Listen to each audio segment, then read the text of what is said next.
Hey folks, this is Jake Davis with a wrestling recap for you this morning, and today I'm talking about WWE's TLC Tables, Ladders, and Chairs pay-per-view event.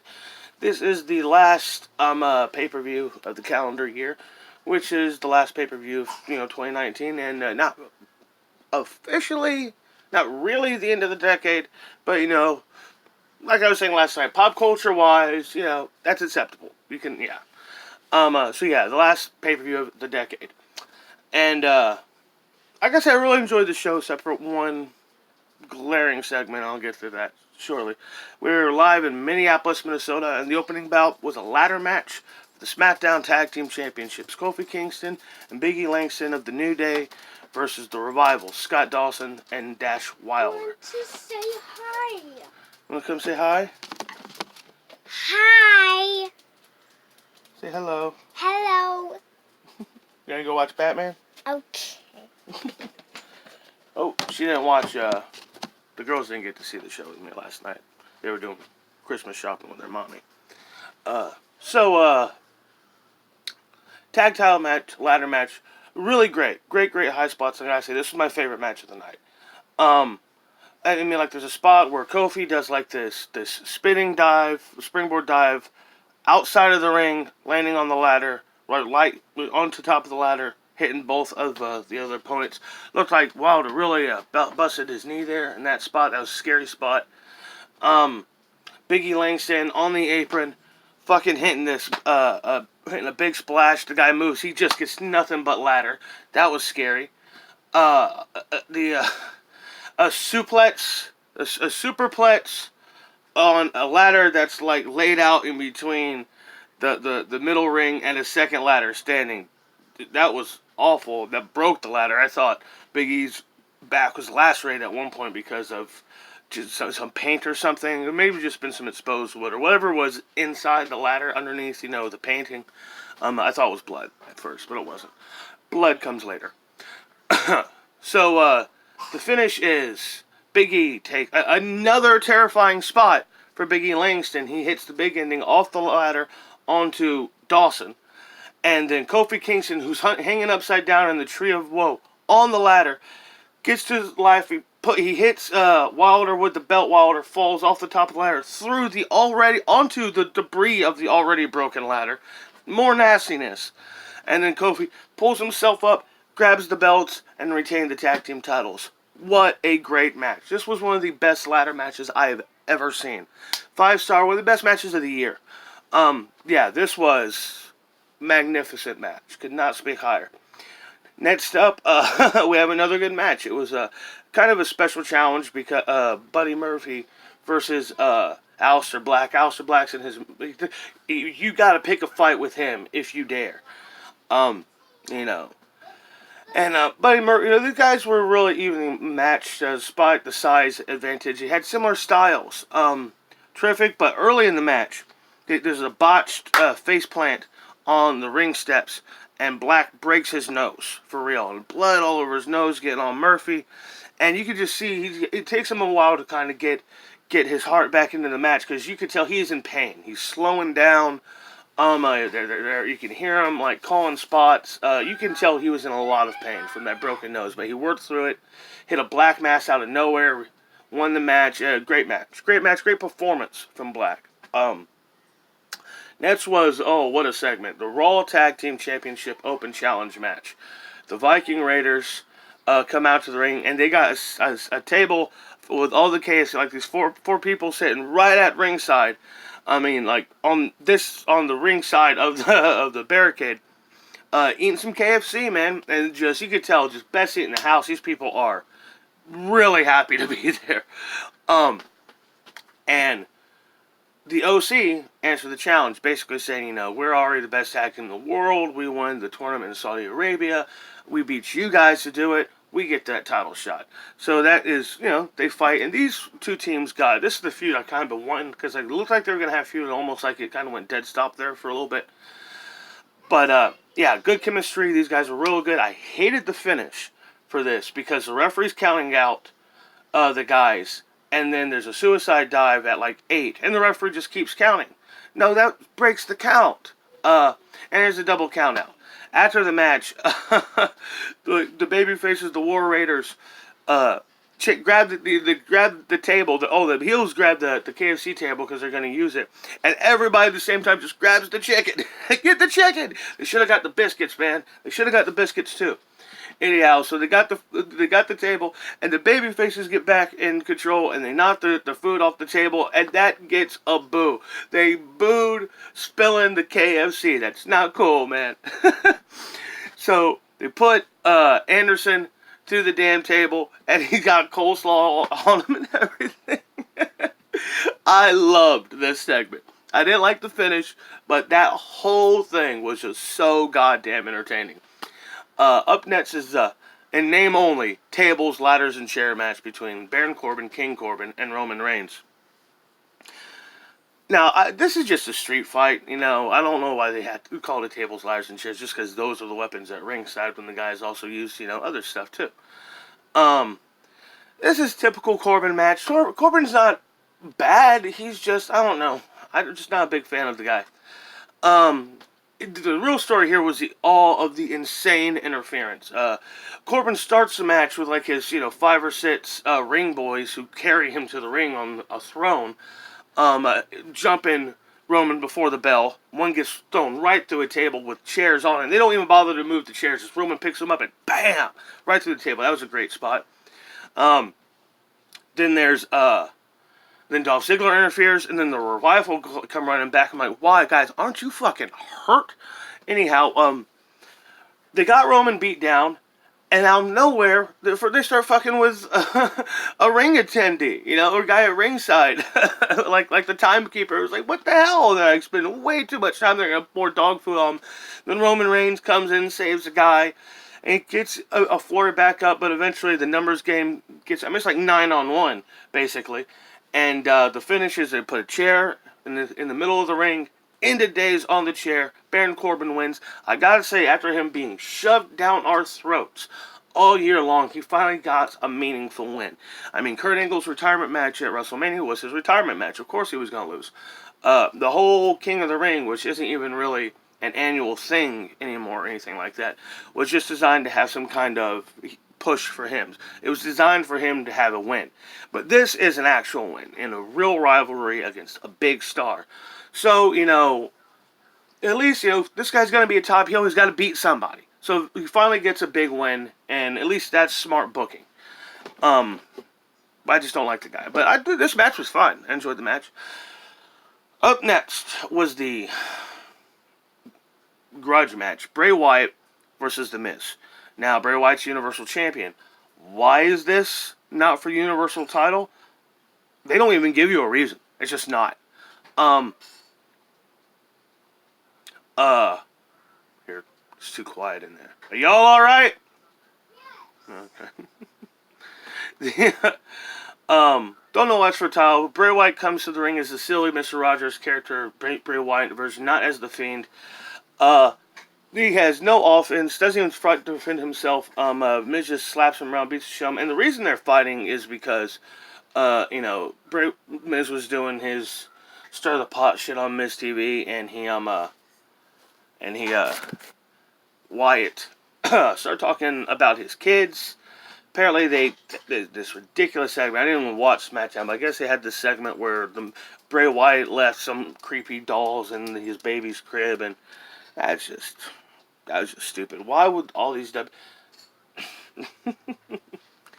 But again, the title, I'm more concerned, why is it not a title match? Anyhow, so Wyatt he's not going to defend himself. Miz is beating the shit out of him. Wyatt's laughing, begging for more. They Joker shit. The highlight of the whole match is that Miz fucks up his shoulder, and he goes outside and he does the Martin Riggs thing from Lethal Weapon with the barricade. That was funny. Eventually, he hits like one move, hits the Sister Abigail on the floor, throws Miz in the ring, hits the second one, wins the match. If Wyatt was gonna win, why is it non-title? It's just stupid. So again, the Miz gets buried. And before I go, we'll just wrap it up here. Then there's this stupid stuff with there's the Fiends on the screen for a few seconds. Lights go out. Wyatt grabs his big Daffy Duck hammer, And then Daniel Bryan comes out for the save, wearing burgundy again, and his hair short again. He's almost clean shaved, but he still kind of looks like a weasel. And, him coming back got kind of... The crowd was cheering stuff all through this match, but it all kind of felt like people watching a kid's play. Just you want to like it, you just don't want to be a dick, but you respect it more. But considering the three guys involved in this segment, why was it so bad? Just everything was a bad decision, not being for the title. The idea of the match of just Wyatt getting his ass kicked, just hit one move and win. It was just all so stupid and so bad. It's just so bad. Bad. All around this segment. One of the worst things I've ever fucking seen in wrestling, man. This is when they do the This Is Your Life's kind of segments, shit. Or Vince McMahon's Kiss My Ass Club. This was excruciating. But with The Miz, a couple years ago, The Miz was the top heel in the company. Then the crowd really wasn't booing him anymore because they liked him so much on the mic, so they turned him babyface with a great storyline of Shane McMahon going into WrestleMania. And what happens? He loses again and again and again by accident, and then he spends the rest of his year getting just jobbed out to everybody. Miz was over as a heel. They made him face and does nothing but fucking lose. Miz should consider a conversation with Cody Rhodes, in my opinion. He deserves better. Anyhow, next up is the tables match, which probably should have been the main event of the night. Bobby Lashley versus Rusev, and Lashley has Lana in his corner. Now, I want to say something about the storyline. This all started around October or September. Lana filed for divorce. She's having an affair with Bobby Lashley. And where there's been lots of brawling, there's been no actual matches. These where they were going to fight at Starrcade. That didn't happen. And now they're fighting finally tonight. I like the build for this. I like how they're taking time. Lots of fans are bitching about this being tasteless, but let me explain something. I've heard these fans go on and on talking about Bobby Lashley isn't putting any decent storylines. Rusev isn't putting any decent storylines. All the storylines are tailored for little kids and nothing more grown up or thought-provoking. All of this is here in this one story. All this shit you've been asking for years. Even taking your time and nurturing a rivalry to build up to a big match. You can't please wrestling fans. It's impossible. So, I like this match. I like how, even though it's a tables match, they use like a lot of other weapons. There's kendo sticks. My favorite spot is fucking Lashley puts up like the steel barricade on the floor, laying up against the ring, and throws him through that. I'm like, how the hell is a table going to be worse than that later in the match? So, I think they use chairs, but there's definitely fucking kendo sticks and shit. The finish comes along when Lana jumps on Rusev's back, causes a distraction, and there's like a table at polar opposites set up in the corners. And Lashley spears Rusev through the table behind him, but it doesn't break, which seems like it was a botch, but they cover it by, bouncing back... momentum back to the middle of the ring, overhead belly to belly to the table behind them, which you just hit good enough for it to break, well enough for it to break. Sure, it was a botch, probably most likely, it definitely looked that way, but great cover. Instead of going for it again, just roll with it. I liked it. Liked this match. I liked this story. It should have been the main event, especially with no world title tonight. But then at the same time, the show is called Tables, Ladders, and Chairs. So right before the main event, we go to the Street Profits in the back, hyping the fact this is the main event for the last pay-per-view of the decade. And out of nowhere, this huge brawl comes past. It's pretty much everybody who's been fighting tonight are still fighting in the back. And the segment just ends with them fighting all each other. Package for the main event, Tables, Ladders, and Chairs match. A right one this time. Actual ladder rules. For the Women's Tag Team Championship. And this is cool history because this is the first time the Women's Tag Team Champions have ever main evented a pay-per-view, a WWE pay-per-view. So, it is the champions, the Kabuki Warriors, Kairi Sane, and the GOAT, Asuka, the greatest of all time, against Charlotte Flair and the Raw Women's Champion, Becky Lynch. And, they still got blood against each other. Still blood feud. But they got, a common goal going into this storyline. They're both feuding with these girls. Lots of crazy shit in this match. As the video's going along, I'm just going to try to run through some of the crazy stuff I liked. I love this spot where the girls are all on top of the announce tables, and Charlotte and Becky are throwing Kairi Sane to each other back to back onto the tables, but she's too low for the tables to break. That was funny. They go for this part on the floor where they're on. The babyface has got Asuka. They pick her up for a double power bomb, and instead of throwing them through the table right in front of them, they throw her backwards, face first into the ring post. I love that spot. Asuka eventually pulls out a fucking bull rope and just starts whipping on these bitches. Lots of close calls, lots of big danger. Becky Lynch gets tied to a ladder at one point so they can double team and beat down and wear down Charlotte. The finish is Becky Lynch has the match won. She's going to the thing, but around all this madness, the bull rope got tied to the ladder inside the ring that she's on. Asuka on the floor pulls on the bull rope, tilting the whole thing down. She gets racked by the top rope. Asuka and Kairi run up to the ladder, win, and retain the titles. Great main event.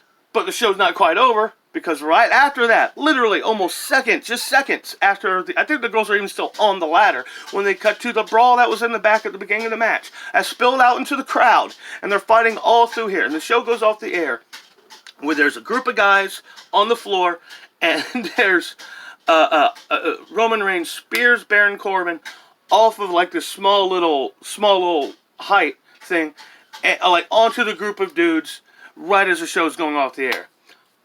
Demolition Derby style the whole night, for the exception of the what the fuck with Bray Wyatt and Miz. This was one of the most entertaining pay-per-views of the year, hands down. Had a great time watching this show. I would consider watching this pay-per-view again.